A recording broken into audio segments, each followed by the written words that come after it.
যারা হয়তো অনেকদিন ধরে সাইকেলিং করছেন কিন্তু অনেকেই দেখি হয়তো অনেক অবাক হন যে আমরা সবসময় হেলমেট পরে অথবা গ্লাভস পরে সাইকেল চালানো প্রমোট করি। আমি শুধু তাদের উদ্দেশ্যে আসলে কিছু কথা বলতে চাই যে অনেকে মনে করেন যে আমরা হয়তো শুধু ফ্যাশন করছি বা মানে বাংলায় বলতে গেলে ভাব মারছি এই আর কি।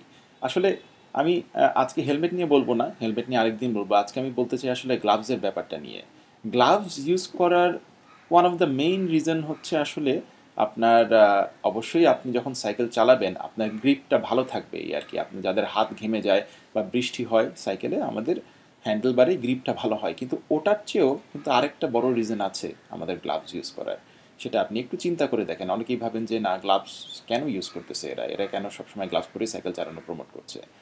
তার সবচেয়ে বড় যে রিজনটা আমি বলবো সেটা হচ্ছে আপনি যখন একবার অ্যাক্সিডেন্ট করবেন বা একবার সাইকেল থেকে পড়ে যাবেন, আপনি একটু চিন্তা করেন যে আপনার রাস্তার মধ্যে আপনার শরীরের কোন অংশটা সাধারণত সবার আগে যায়।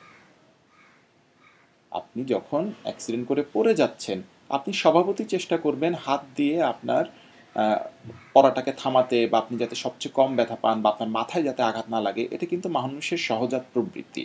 তো আপনি যখনই হাতটা আপনি মাটিতে লাগাবেন, তখনই কিন্তু আপনি দেখবেন যে যদি আপনার গ্লাভস পরা থাকে, আপনার হাতের উপরে ক্ষতির পরিমাণ অনেক কম হবে।